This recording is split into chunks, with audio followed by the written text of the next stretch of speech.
Okay, so I think we'll get started. Um, Akwaba, welcome everyone, depending on where you are joining us from today. Good morning, good afternoon, Mimoaha. We're seeing from 9 in Okay. the morning to 4 or 5 in the evening, depending on where people are. It's my pleasure. I'm Don Elmore. I'm a faculty member at Wellesley College. It's my pleasure to welcome you all to the first session of this symposium, Natural Products and Drug Design from Accra to America. The idea for this symposium was sparked by conversations last year at the Ghana Chemical Society meeting, and it was really clear to us that researchers in the US and Ghana were pursuing exciting science in medicinal and natural products chemistry that would benefit from increased mutual interactions.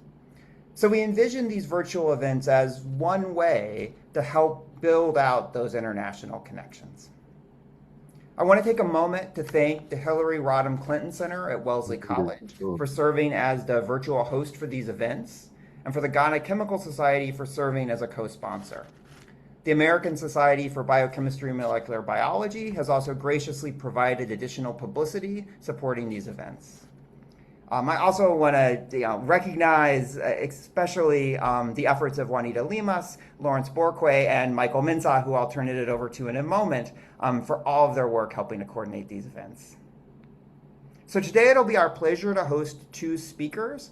We'll have them both give their talks and then have time for questions and discussion after both of those.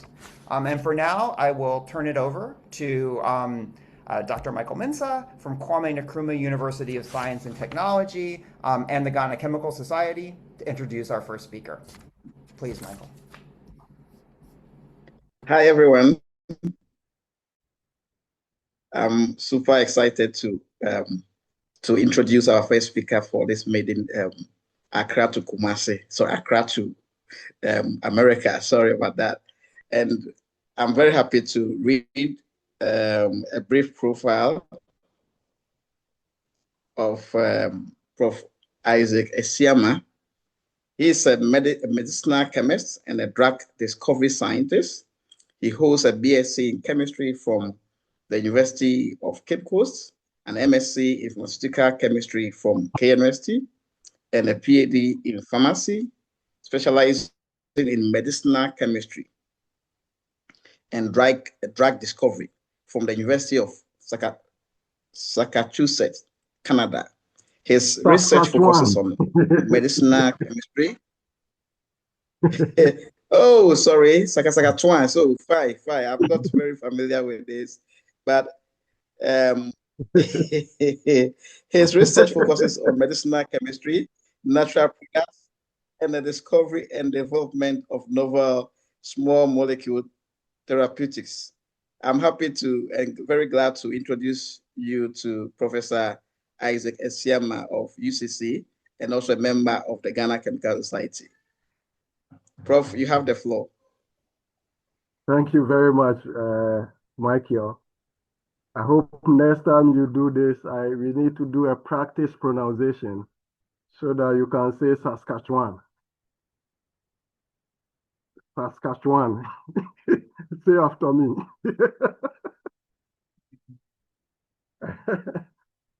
Anyway, thanks, Michael. Thanks for the wonderful introduction. I'm happy to be part of this, and I want to thank Professor. Sorry, are you able to hear me? Let me first be sure. Okay. So I want to thank Dawn and Lawrence for helping to put this together and the unique opportunity to be the first speaker. So I'm going to go ahead and share my screen so that we can have the presentation right away.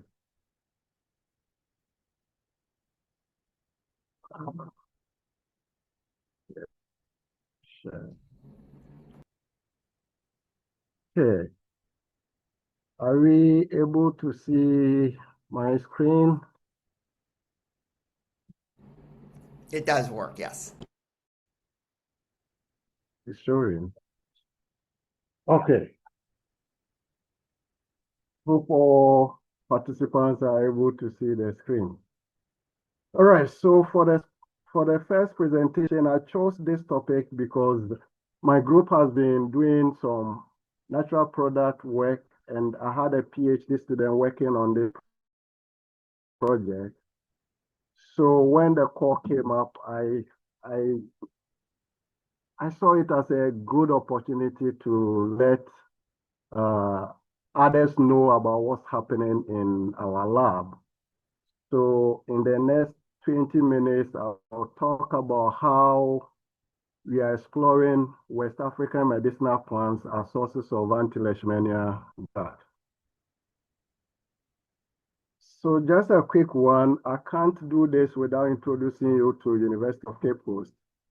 UCC is one of the leading institutions in Ghana. It enjoys a wide recognition when it comes to academic excellence and research excellence.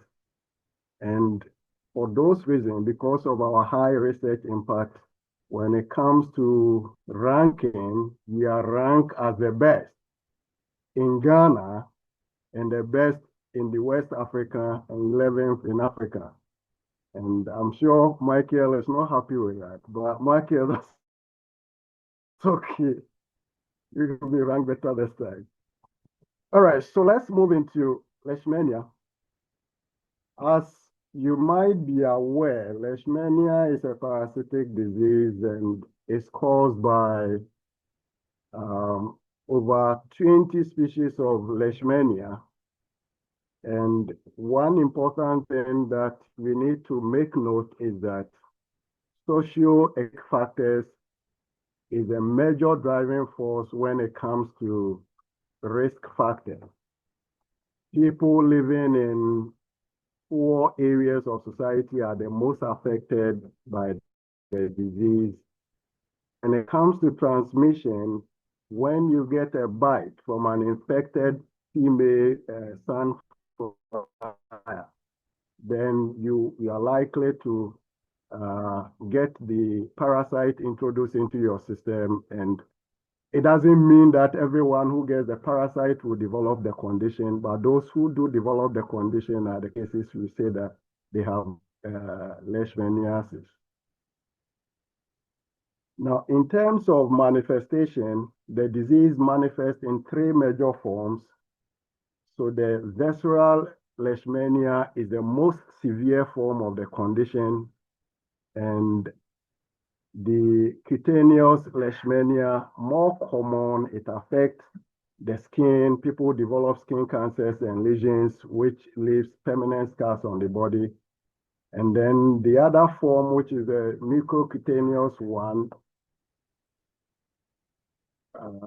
just a minute. Okay. Oh gosh, what did I do here? Check. Yeah. Check. What did I do?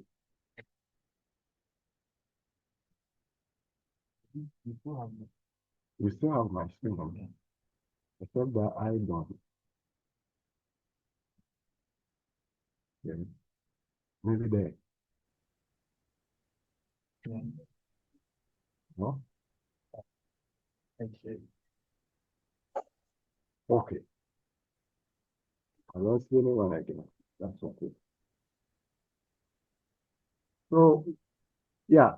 So in terms of manifestation, I've mentioned that the visceral form is the most severe form, and it affects people. It affects the internal organs and causes a lot of damage. The cutaneous form is the most common, causing local skin diseases, skin ulcers, and then the mucocutaneous form affects the nose, mouth, and throat. Now, in terms of the disease burden, it's known that the disease is endemic in 88 countries, and a lot of people are affected annually by the condition. In 2012, an estimated 1.1 million people died from the condition, and this number is projected to almost double by 2050 if nothing is done about it. Now, East Africa remains one of the hotspots in Africa when it comes to the visceral leishmania form, with countries like Ethiopia, Kenya, Somalia, Sudan, and South Sudan having high cases of infection. In the West African part of Africa, Ghana is among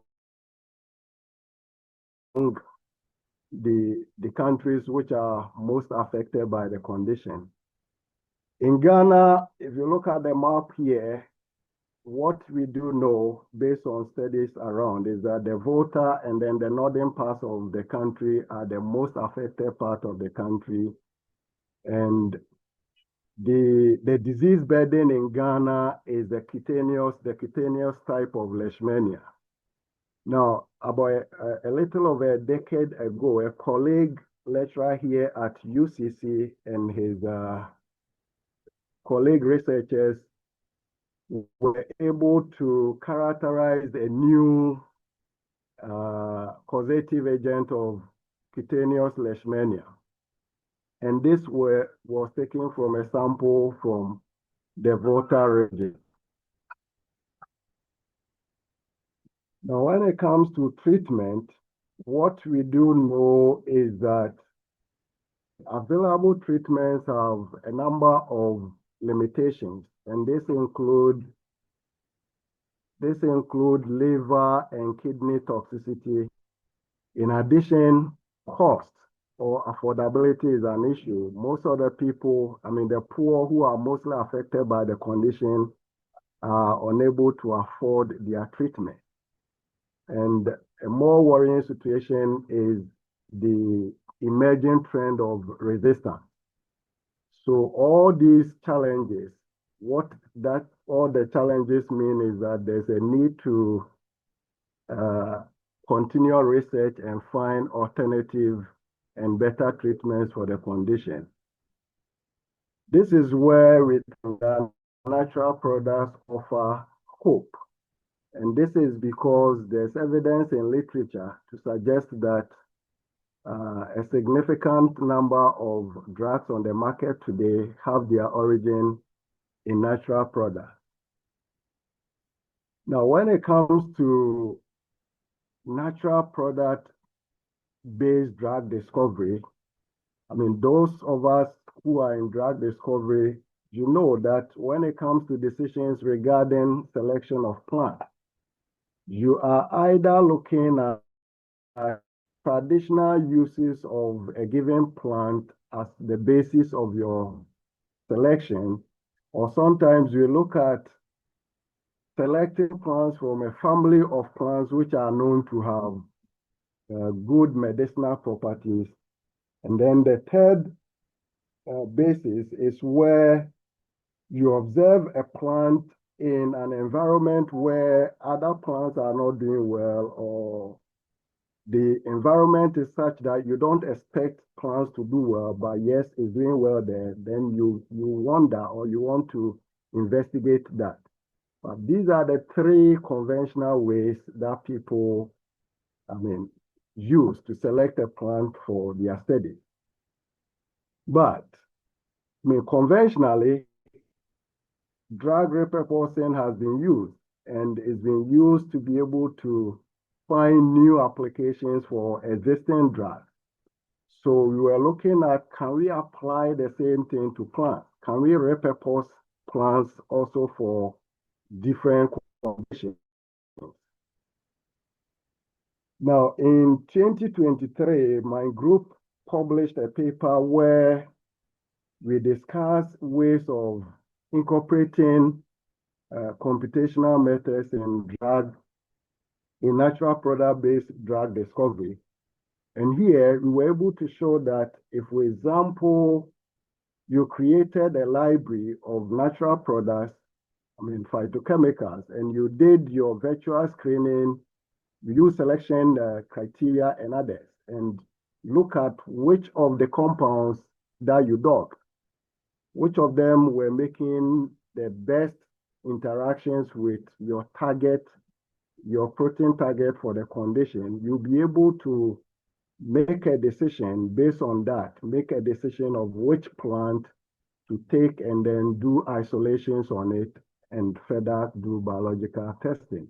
We demonstrated this clearly, and I must say that if we are judging by citations, I'll say that the paper has been well received by natural product chemists.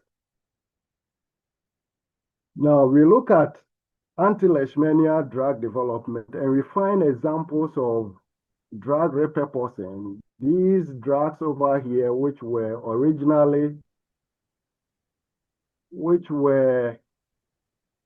are used for treating leishmania, were not originally designed for the condition.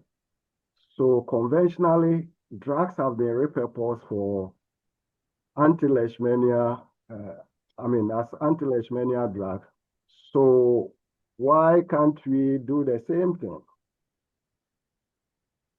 My internet.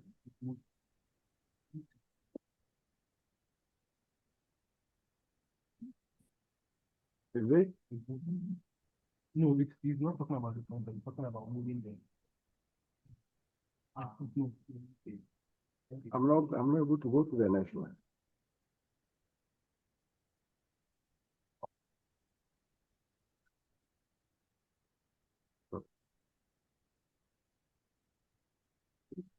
So, no.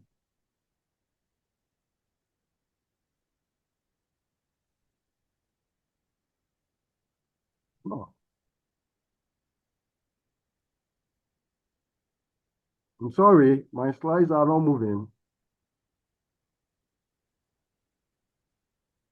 It should be going shortly. Yeah. Okay.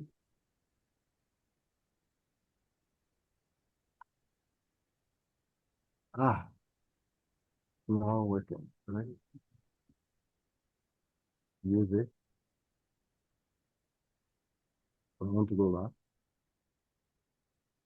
Okay, so if drugs conventionally have been purposed for the condition, we're asking the question, can we also repurpose plants? If that is possible, we potentially might be able to identify new uses for some of the medicinally useful plants.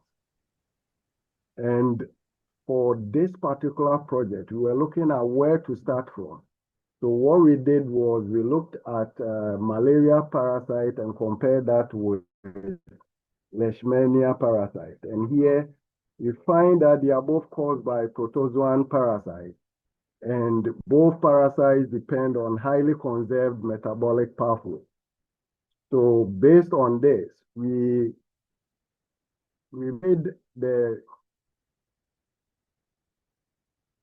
thought that if they share vulnerabilities when it comes to the parasite metabolism, then it's possible that a bioactive compound from a plant which has antiplasmodial activity may also demonstrate anti-leishmania activity.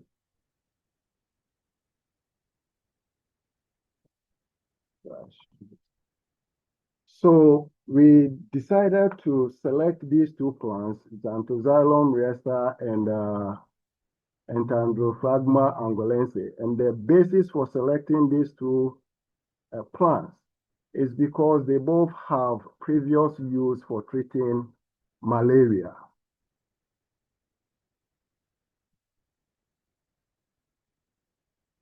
So we designed different experiments for the different phases of our project.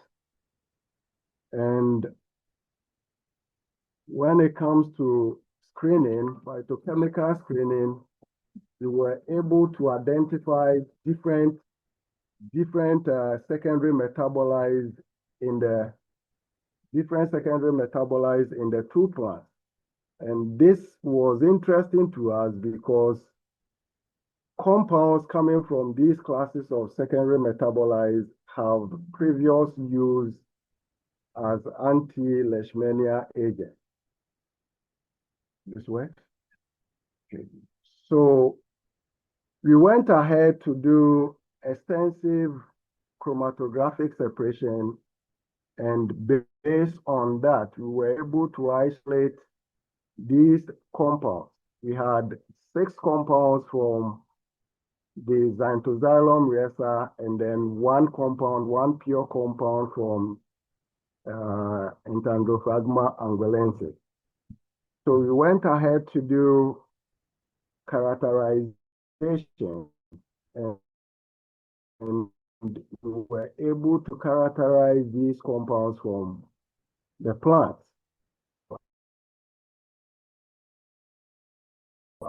As you can see, we have 3 alkaloids here. These 3 alkaloids, and the structures were clearly elucidated. We went ahead to use them for in vitro studies and also in silico studies.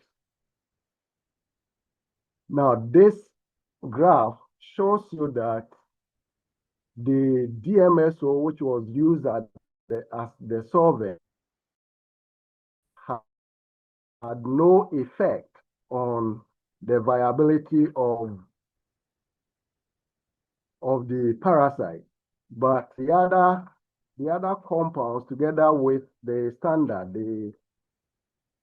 the other compounds together with the standard amphotericin B all had significant activity on the parasite.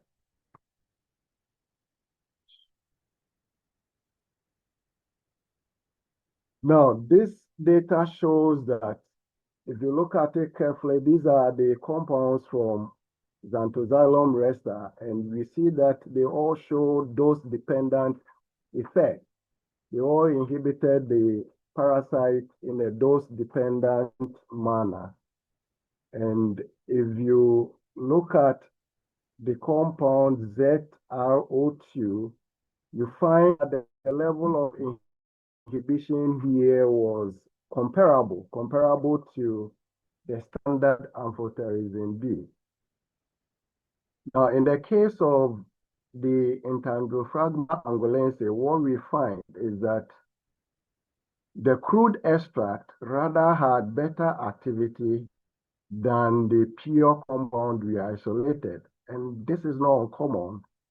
It's possible maybe some component in the extract was more potent, which we could not isolate it, or different components that are working synergistically to give the pronounced effect. We went ahead to test for significance, and we find that when it comes to ZRO2 and amphotericin B, there was no significant difference in terms of their potency, but the others were clearly different. The same trend was observed for Entandrophragma angolensis. We find that the crude extract and the standard amphotericin B had no difference in terms of their potency, but the pure extract was different. Now we went ahead to look at polypharmacology. Here we were using in silico technique to try and see if we will get a compound which inhibits multiple targets at the same time.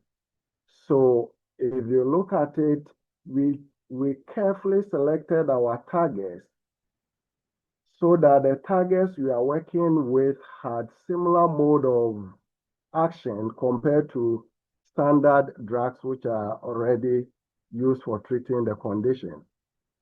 Now, like every docking experiment, we needed to validate our protocol, and we did this by first removing the native ligands and then redocking them back into their proteins. And when we did this and we superimposed them, as you can see here, we superimposed them and then calculated their root mean square deviations. And the numbers we had were all below 2, which is a threshold. So it tells us that our docking protocol was good and we could go ahead to use it.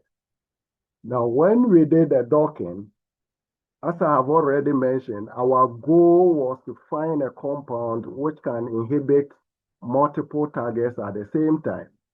And if you look carefully at ZR2, you find that it was able to bind effectively to CYP51, MNT, and then PTR1. So that tells us that ZR2 is capable of simultaneously disrupting several essential pathways in the parasite.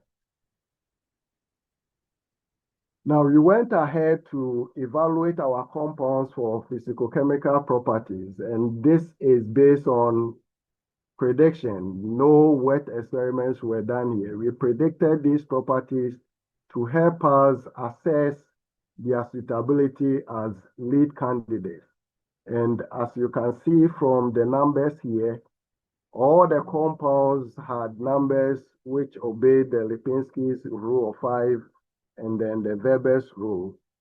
So we were confident that the Z2, for example, will potentially be a good lead compound. We went ahead to also predict pharmacokinetic profile and toxicity profile. And again, if you look at the numbers, you were not concerned about any of the predicted values. But these are predicted values. We still need to be able to confirm them in experimental models.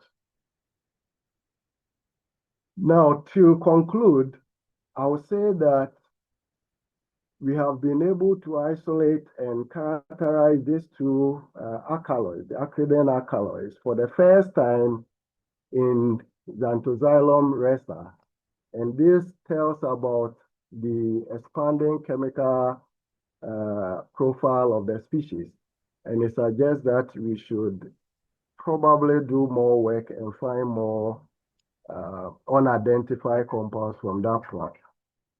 In terms of the in vitro experiments, we saw that all the compounds we were able to isolate had more than 75% parasite inhibition after 72 hours. ZR2 emerged as our most potent compound. And our docking experiment also supported the in vitro experiment. And here we find that ZR2 consistently showed strong inhibition across all the 4 protein targets that we docked, suggesting that it will potentially have polypharmacological potential. The others did well, but we think that ZR4 and ZR5, for example, will be potentially good for cutaneous leishmania therapy. And this is all made possible because of the team in the lab.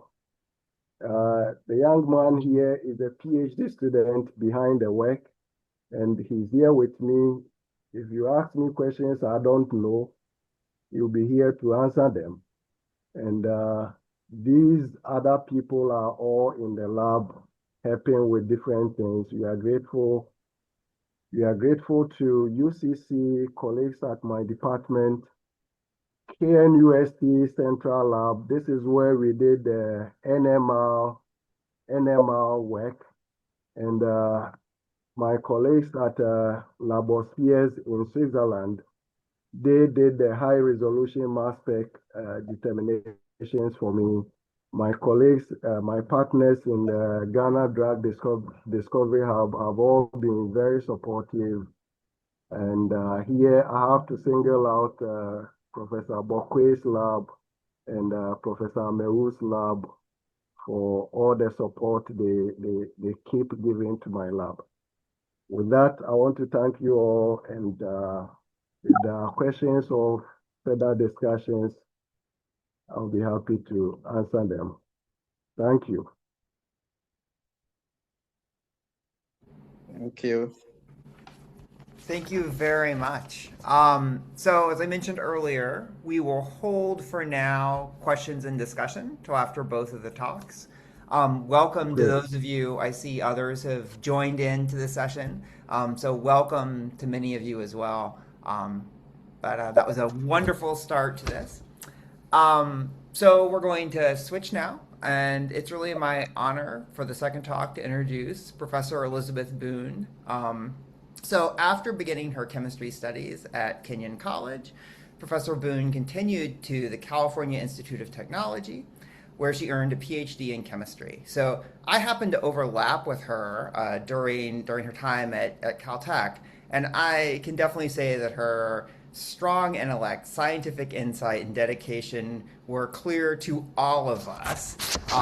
She may have only been a year ahead of me in studies there, but I was definitely in awe of what she was accomplishing looking back. I know you're going to shake your head, but it's true.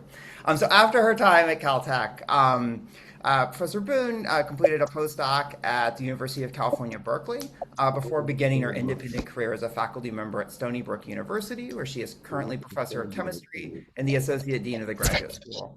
Her work's been supported from the National Science Foundation, National Institutes of Health, and other organizations. She's been recognized as a Presidential Early Career Award, a Kavli Fellow by the National Academy of Sciences, and recent awards from the SUNY system. But I think just as impressively, it stands out is her dedication to mentoring students, her work with many undergraduates and graduates, and her time as a faculty member, and including being a co-director for many years now of NIH-funded chemical biology training program.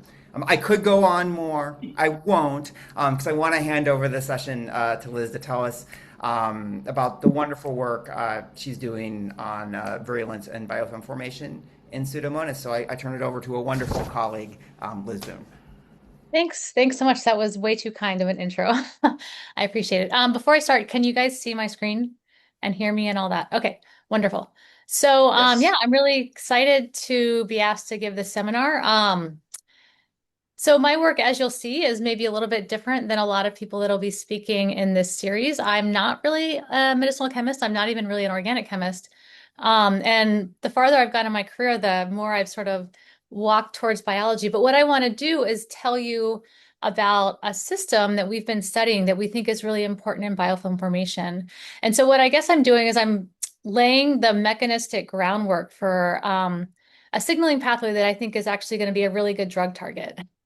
And it's one that I probably won't synthesize the drugs to target, but I would very soon, I think we'll be working in collaboration with other groups to really try to target this system for new drugs. But what I'll do today is just convince you why I think that's the case.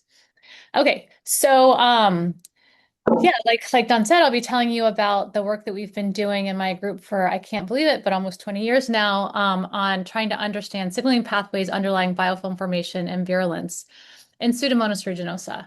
So I don't know how many of you guys know about biofilms, so I'll very briefly explain them. Can you see my cursor, by the way? Can you see this moving around? Okay, great. So most people think of bacteria, I think, still as single cells floating around independently, kind of doing their own thing. But we now know that most bacteria, most of the time, don't live in this single-celled form, but instead live in these communities of bacteria called biofilms. So a biofilm is typically, like I said, a community of bacteria, often associated with some sort of solid surface. That could be your lungs, it could be a water pipe, it could be almost anything. And when they're growing in these communities, they are living within a self-secreted sort of slimy protective layer, which is indicated by this sort of light gray stuff. So this is, like I said, a self-secreted layer of all kinds of molecules. But one of the major functions it has is it really protects the bacteria living inside there. So you can think of it as sort of a fortress that the bacteria have built around themselves. So the way bacterial biofilms work is when cells are in this single-celled state, if they find a surface, if conditions are right, they can attach this surface very, very quickly. And within minutes, they can start producing exopolysaccharide, lose their flagella, become basically stuck there. Over time, the colony grows, both by cell division and by new bacteria joining. And at some point, when the biofilm is too thick or nutrients are too limiting or the environment has changed in some way, bacteria are able to detect signals in that environment that tell them it's time to leave. And so at least some of the bacteria will grow flagella again and disperse from the biofilm, presumably to start the cycle again somewhere else. So that's what a biofilm is. Why do I care about biofilms? I mean, for one thing, even though, like I said, most of us think most bacteria, sorry, I think I said too many most there, but we now think most bacteria live in biofilms most of the time. We still don't really know that much about them, in fact. And one of the reasons why it's really important to know more about them is because they do play a huge role in virulence. So bacteria living within a biofilm, I mentioned already, it's a protective fortress. Bacteria living within a biofilm have about 10 to 1,000 times more resistance to antibiotics than those very same cells living outside the biofilm. So this is just a function of being in a biofilm. It's independent of any genetics they may have picked up that give them special resistance to certain antibiotics. So all bacteria living in a biofilm have increased resistance to antibiotics. And so as you can imagine, this has led to all kinds of public health concerns. And it's one of the leading causes of antimicrobial resistance, which is a phrase that you're starting to hear a lot more. Okay, so that's why we care about biofilms. And I guess what I want to say now is that a lot of people are spending a lot of time trying to develop new drugs to kill bacteria within a biofilm. So I already set up the story for you that these biofilms are really important in virulence, and they're very difficult to kill. Most bacteria have about 1,000 times extra resistance to antibiotics. And so one strategy has been to just develop new drugs. The hypothesis being that the reason that drugs we currently have on the market are resistant, or the reason that biofilms are resistant to those drugs, is because we discovered those drugs against bacteria in the planktonic state. So why not try to discover a new set of drugs against bacteria in the biofilm state? And I really sincerely hope those efforts are fruitful. But what my group has done is we sort of had the hypothesis that bacteria really have a lot going for them in the biofilm. So much going for them that it may actually be difficult to take that approach. And so what instead we would like to do is understand the underlying biochemical machinery that regulate how bacteria go into and out of biofilm. I mentioned already that based on conditions, bacteria can choose to enter or choose to leave biofilm. And I think that's a really important point. So we know biofilms are reversible, and we know that based on detection of stimuli in their environment, bacteria can choose to leave. And when they leave, they also lose that protection.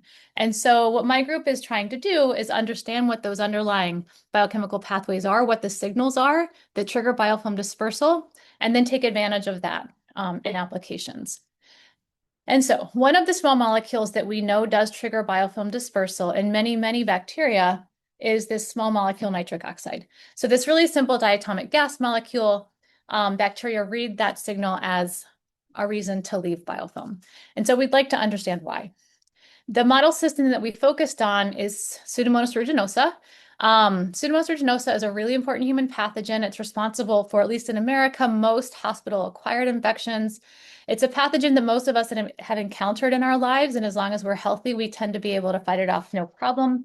But if you're already sick or have any sort of underlying condition, AIDS, cystic fibrosis, other immune-compromised conditions. During the COVID pandemic, for example, a lot of people became very sick with Pseudomonas infections because of ventilator-associated pneumonia. They were picking up Pseudomonas infections there. So it's a really important human pathogen, and what underlies its function as a pathogen is its ability to form these really thick, robust biofilms. But we know that nitric oxide also triggers biofilm dispersal in Pseudomonas aeruginosa. And so what I'm going to tell you is our story to try to understand how in Pseudomonas aeruginosa, nitric oxide disperses biofilms and what we can learn from that system. Okay, so long story short, we went looking for a nitric oxide receptor in Pseudomonas aeruginosa, and we came up with a protein we're calling NOSP for nitric oxide sensing protein.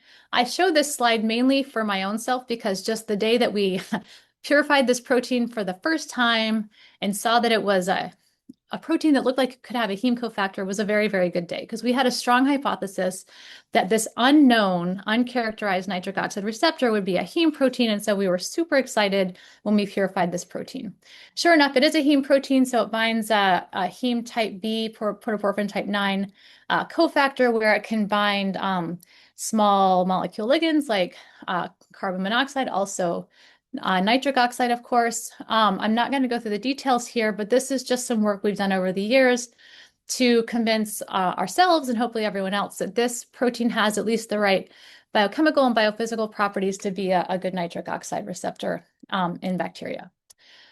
But what does it do in bacteria? Well, this is some early work that we did trying to get at that question. So what I'm showing you are images of biofilm formation in our lab over time. And so these bacteria are green because they're expressing green fluorescent protein. The way we do these experiments is we take bacterial culture and basically let it incubate on the microscope slide for half an hour and then wash away any unstuck bacteria. And then over the next 2 days, we flow just media over the surface. And so you can see in that first half hour, many bacteria are stuck to the surface. And over those next 2 days, you can see those bacteria divide and develop a mature biofilm. Except in this strain that has been deleted, it doesn't have the putative nitric oxide receptor. You can see that it looks different. So it does form sort of a basic monolayer of bacteria on the surface, but it never forms mature biofilm, these mushroom cloud shapes. And that we don't totally understand exactly what that means, but at the time we were just really excited to see that this gene, when we deleted it from the genome, affects biofilm. Okay, so here's the really scary slide that you'll see a bunch. So I'm going to just tell you what you need to know about this slide. So this is essentially what is known about how Pseudomonas aeruginosa regulates biofilm formation. And so I mentioned already that Pseudomonas is such a successful pathogen because it can form biofilms. And so it may not surprise you to hear that they have a lot of ways, a lot of basically receptors that they use to keep tabs on what's going on in their environment that can be input into a central machinery to help them make decisions about whether or not they want to stay in the biofilm or they want to leave the biofilm. And so this is kind of what that biochemical machinery looks like. So everything over here in gray is a histidine kinase. These are proteins that respond to environmental cues. So this is sort of like their eyes and ears. They're looking out for changes in their environment. If one of those environmental cues comes along, it can bind to the kinase and cause changes in the kinase activity. And that information is transferred into the signaling network by a phosphotransfer, either through what we're calling the HPTP branch up here or through the GAC branch down here. And so without going into details, basically, depending on the phosphorylation state of these two proteins, ultimately, those two signaling pathways or those two branches of the signaling pathway determine how much of these regulatory RNAs called RS and Y and Z are present. And these RS and Y, Zs, these regulatory RNAs, they function to titrate the activity of this protein called RSMA. And so RSMA is kind of the star of the show here. RSMA is sort of considered to be the switch, sort of the decision point that bacteria have to decide whether or not to go into biofilm or to leave biofilm. And so basically, this is an RNA binding protein, so it binds hundreds and hundreds of mRNA transcripts. And so if it's binding those transcripts are not able to be translated into protein. And under those conditions, the bacteria will make biofilm. But they'll be in the acute free swimming state. But under conditions where RSMA activity is inhibited, that is, it's completely titrated by all these regulatory RNAs, so it can't bind any other transcripts, that's when the protein, or the bacteria rather, will make biofilm. Okay, so this is the underlying signaling pathway, but we're really just going to focus on the part that's involved in our pathway. Okay, so what I'm going to do now is I'm going to show you a bunch of phenotypes that we were surprised to see when we started mutating different things within this circuit to try to understand how the circuit's working. And so all the data I'm going to show you are just when we mutate just this NAK kinase. And so I've already introduced you to NOSP, this putative nitric oxide sensing protein. We believe that NOSP is sort of the receptor domain that binds to this kinase called NAK, which is the enzyme that inputs information into the pathway. And so when we delete NAK, we were surprised to see all these really crazy phenotypes. So basically, when we delete NAK, the bacteria become completely immotile. So what I'm showing you here are data that tell us about whether or not the bacteria are flagellated and swimming. So this is soft agar. We can basically stab bacteria onto them and they can swim through the agar if they are able. Wild type do. That's why you get these sort of clouds swimming to the edge of the plate. But when we delete NOT-K, they are no longer modal. They're stuck in the middle of the plate. This is another assay we have for biofilm formation. So these are called colony biofilms. Basically, the way to interpret this is the redder and more wrinkled the colony looks, the more EPS, the more biofilm, the more of this slimy matrix they're making. So it's equivalent to more biofilm. And so when we delete NOT-K, we also get lots more biofilm. One of the most interesting phenotypes we saw was that when you delete NOT-K, these bacteria turn green in culture. And we were able to discover through mass spec, the reason they're turning green is because they're wildly overproducing this molecule here. It's a phenazine. It's called piocyanin. And this was a really interesting discovery, yes, and I'll tell you a little bit more about it on my next slide. But piocyanin is a redox active molecule that the bacteria make to basically regulate their own NAD, NADH levels when oxygen levels start to drop within a biofilm. But one of the reasons why it's really important medicinally is that it's also considered a virulence factor. It's a toxin. And basically, the way this works is that because because when these bacteria are in a biofilm and they're making so much of this piocyanin, obviously enough to turn the cultures green, and this is a redox active molecule. And so if this biofilm is in your body and making all this piocyanin, the piocyanin is getting into your tissues, it's redox active, and it's causing a lot of oxidative damage to your tissues. And so that's one of the reasons why people get really sick when they have a Pseudomonas based biofilm infection. And so sure enough, in one sort of virulence model system, we were able to show that this mutant that's overproducing piocyanin is also killing worms, in this case, faster than the wild type. All right, so the other point I want to make in this slide is that again, all this data comes from mutation of just one gene in this pathway, in this complicated pathway, but we're getting really big phenotypes, and we're getting big phenotypes that are sort of mapping all over this circuit. And so that was one of our first clues that this enzyme NOT-K, this nitric oxide responsive kinase, might be a really important player in the circuit. And so we may have hit on something that's actually really important for regulating biofilm in Pseudomonas. And what I'll do now is try to convince you that that's the case. I'm not going to go through all these data because I don't want to keep everyone here too long, but I just want to tell you that one of the first stories that we pulled out of this network was how exactly are we getting from NOT-K to piocyanin formation. So basically, this is just showing you that this molecule, it's excreted from bacteria. We can extract it with chloroform and quantify it using UV-Vis and get really quantitative information that we can use to sort of pick apart this circuit quantitatively. Using this assay, we've been able to show that the reason we're getting so much piocyanin is because we're first going through these quorum sensing pathways, which are a way that bacteria have of talking to one another.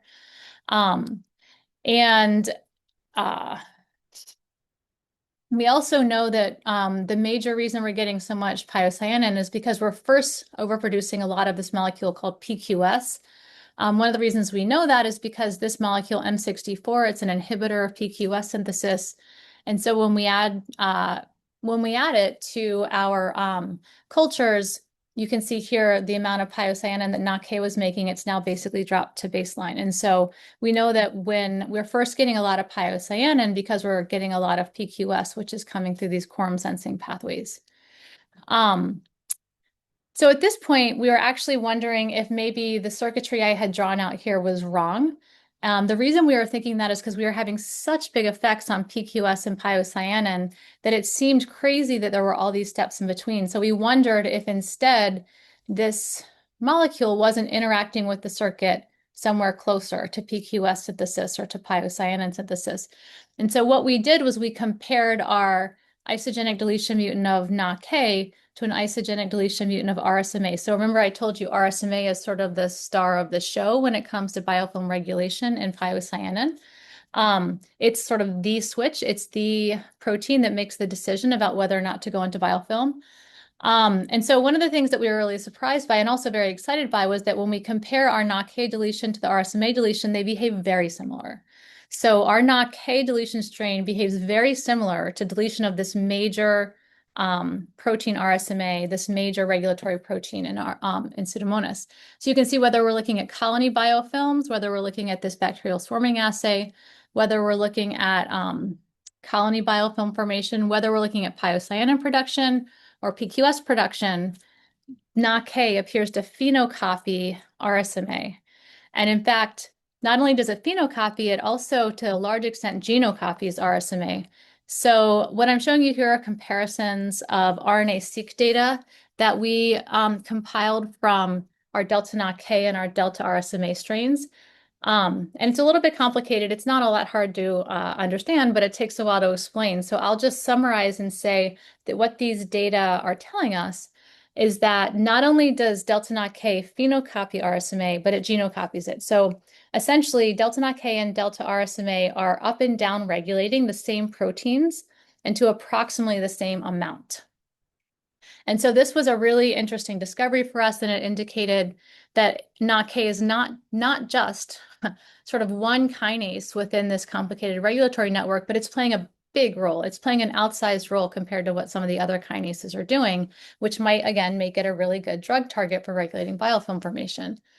And again, making a long story short, we decided to go and probe a bunch of the other kinases in this network. And what we were able to find, I'll summarize here, is that we have sort of rewritten this regulatory network just a little bit to show that, in fact, NOCK is the dominant kinase controlling the top arm, the HPTB arm of this network. And we've sort of filled in some of the other missing gaps here in terms of understanding this biofilm regulatory network. But what I want to spend the rest of my time on, if I have a few minutes left, is on NOSP and NOCK as a drug target. And so, okay, so much for complicated regulatory networks, but what about NOCK? How is it regulated? How could we take advantage of this protein in drug discovery efforts?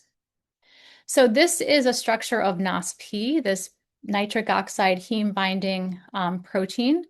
And this is a molecular dynamic simulation of that protein, just to show you that this is a very dynamic protein. And we now know that heme binds right here in the hinge region. So the protein is very dynamic. And when it's dynamic and flapping around, it doesn't do a very good job of regulating the kinase. But when heme binds, it binds right in that sort of sandwich and holds the protein in a conformation that is appropriate to bind to and regulate the kinase. And so we've done a lot of work understanding exactly how heme binds and what that does to the dynamics of this system. But what we now know is that, so this is our model for how NOSP and nitric oxide regulate the activity of this kinase. And so this is a cartoon of that NOSP protein that I just showed you. So it's very dynamic. When it's in this dynamic form, it can't bind the kinase. And in that form, the kinase can't go into biofilm.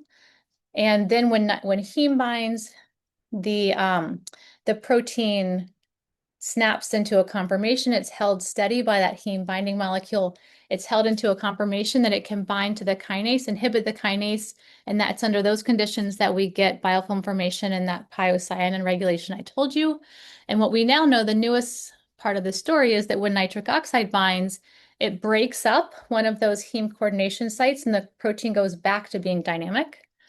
And when it goes back to being dynamic, that's when the bacteria disperse from biofilm.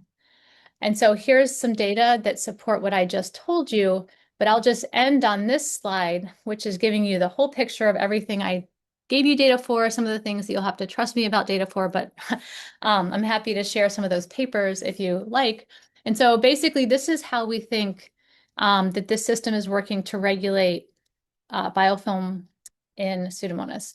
So when Pseudomonas is in the planktonic form, when it's freely swimming, it's under conditions where NOCK is an active kinase. And under those conditions, we know that it's not bound to heme and it's not bound to nitric oxide. But under the conditions where a biofilm is now being formed, it's under those conditions when in the human body, the bacteria will start to import a lot of heme. NOS-P will bind that heme. It will be held in a conformation that's able to inhibit the kinase, and we get this very strong pro-biofilm phenotypes. And then a lot of data I'm not telling, or I haven't given the details on. When the biofilm gets really thick and it's time to disperse, nitric oxide is generated. Nitric oxide binds to the heme again, breaks up that heme coordination site. The NOS-P starts getting floppy again. It uninhibits the kinase. The kinase turns back on, and that's when biofilm dispersal happens. And so the next steps in our lab, I'm not going to show you any more data, are to try to come up with molecules that bind to NOS-P that can mimic NOS-P in the heme-bound form. And we think these would be molecules that would signal disperse. And so we think this is a good target for new drug discovery efforts to try to regulate biofilm formation in this really important pathogen. So I'll end there and just show you some acknowledgements. I have a really fun, productive group here at Stony Brook. A lot of the work I told you today was done by this graduate student, Jason Withhorn. He is graduating. He's starting a postdoc at MIT in a couple of months. But he has been an absolute star in terms of a lot of the stuff that I've told you about. So I want to thank the rest of my group as well, though, and our collaborators and our funding sources. I want to thank you for your attention, and happy to take questions. I know it's kind of a complicated story. Thank you very much. So again, thank you to both of our speakers. I would ask people for a round of applause, but we're sort of in this like strange Zoom webinar world where you talk quietly, but I know everyone is definitely feeling that. So I'll open it up now for questions. I'd say there's two ways that you can ask a question. One is you can certainly put your hand up and we can try to unmute you. Sometimes this works better than others in the system. There's also a box at the bottom of your Zoom screen called Q&A. And so you can add questions to the Q&A box, and I'll field a few of those as well. And maybe we'll take a few minutes to, again, we don't want to keep people forever, but take a few minutes to answer questions from the audience. Before I open that up, giving you a moment to type in questions too, I'm going to put into the chat the link to the website for this seminar series as a whole. And so you can take a look at that and see what upcoming talks we'll be having. These will be monthly except for the month of August. So I'm going to put those in. And we will then turn now to some questions. Let me see. It looks like I see Lawrence Borquay. And so I'm going to unmute you, Professor Borquay, and let you go ahead with a question.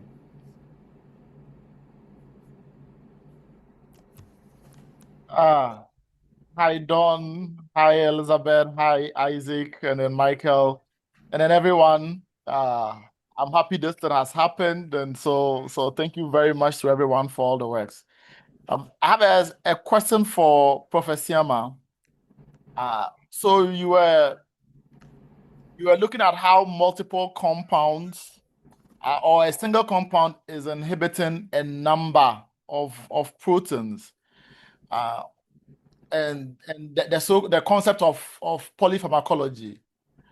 But if you think about it, can't that also be a problem where now it becomes a question of toxicity? So will polypharmacology not also promote or be a likely driver for toxicity? All right, thank you very much.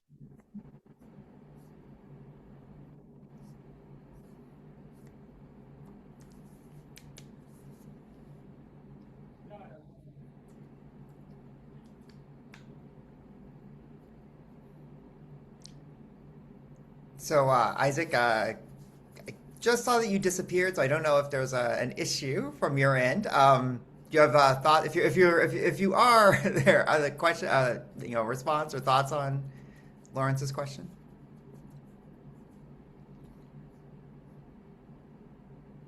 Okay, we'll give you a moment to have the system turn back on again for you. I have a question for Elizabeth as well. So perfect. Well, why don't we do that? Yeah. So NOS-P, is it fully characterized? Is it fully characterized right now? No. I mean, right now, we're essentially, well, I don't know. This protein was discovered in our group. We published on it for the first time about, I guess, 5 or 6 years ago. So I think other people are starting to study it, and also in other bacteria, it's conserved in many pathogens, but it's not fully characterized. Yeah. So there's a lot to understand about this Thank you protein. very much. It was nice listening to a talk about biofilm from someone else, because I do some work on biofilm, so it was nice listening to it. So thank you very much. Great. Other thoughts from the audience? Other questions people have for the speakers?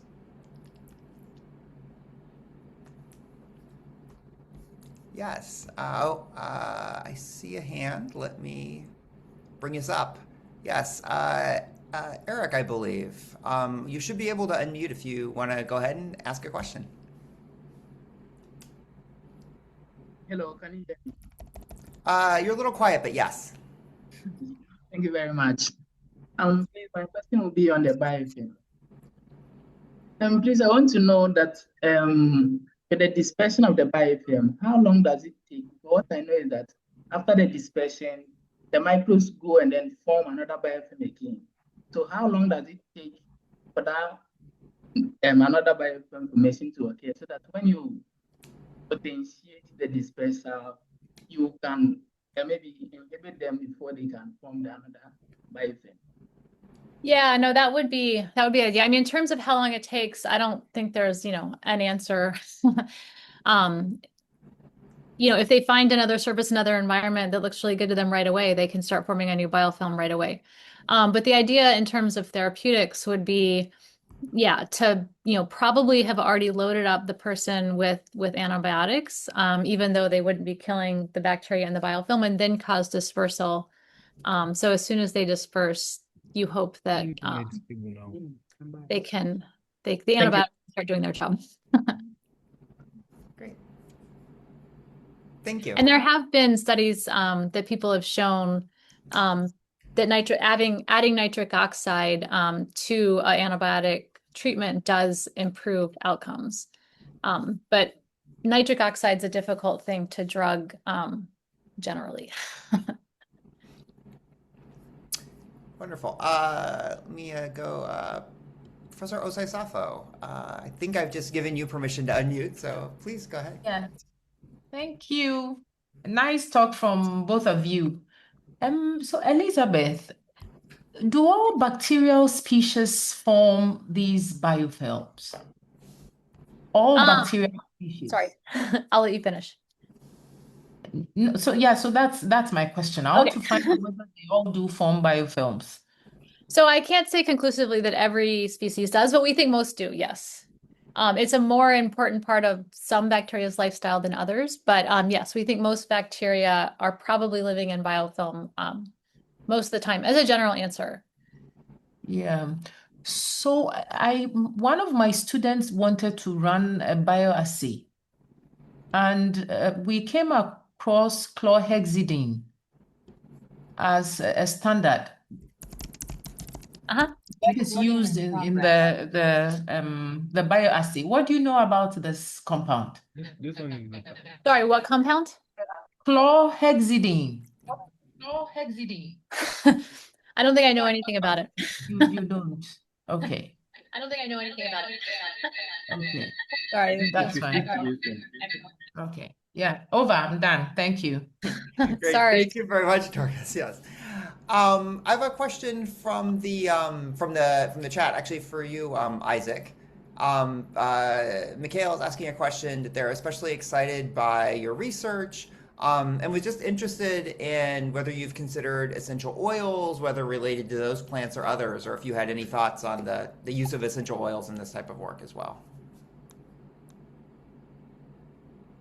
All right, thank you. No, we didn't consider essential oil. We haven't. I mean, like I discussed, this was a proof of concept. The idea that people are always selecting plants based on traditional uses or the plants coming from the same family and others. And we decided that, okay, can we repurpose a plant? So we selected the plants based on the fact that they have both been used for malaria, and we thought that malaria parasite shares some similarities with the leishmania parasite, so we should try it. So that was the basis for our selection. So we went straight into trying to prove that concept to see if on that basis we could find something that will also work for leishmania.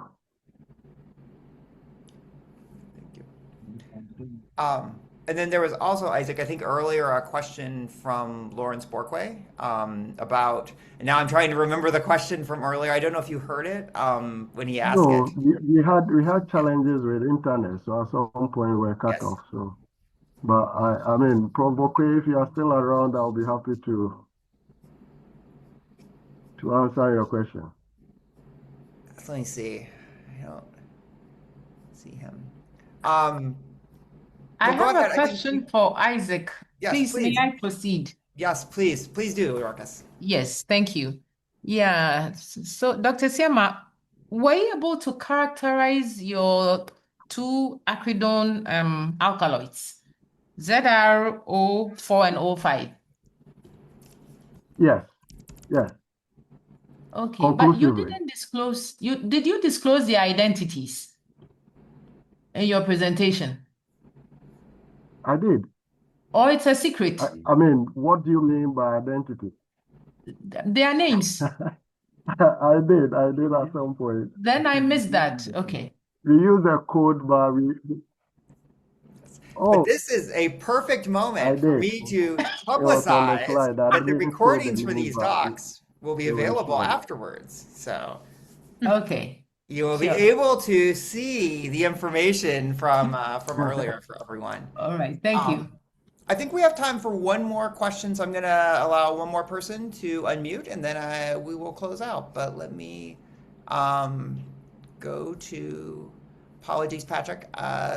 Please go ahead. I think you should be able to unmute now. Thank you very much for the presentation. My question goes to Professor Asiamah. So anti-leishmanial drugs are known to be having side effects. And then you are going in for polypharmacology, which means that your known inhibitor is going to affect two or more targets. The target that you chose, the sterol methyltransferase, the sterol 14 alpha demethylase, and transferase all have homologs in the human body. How are they going to differentiate the parasite and that of the human? In my question essentially is, how will your compounds not cause off-target effects? All right, thank you, Patrick. This is a very good question, and I think we need to be thinking more about what is the percentage similarity. Okay, so you potentially will have the same homolog in humans, but how closely related are they? If there's good difference between them, then you still can achieve some selectivity. So this is still an early stage yet, and like I mentioned, we selected these targets because some of the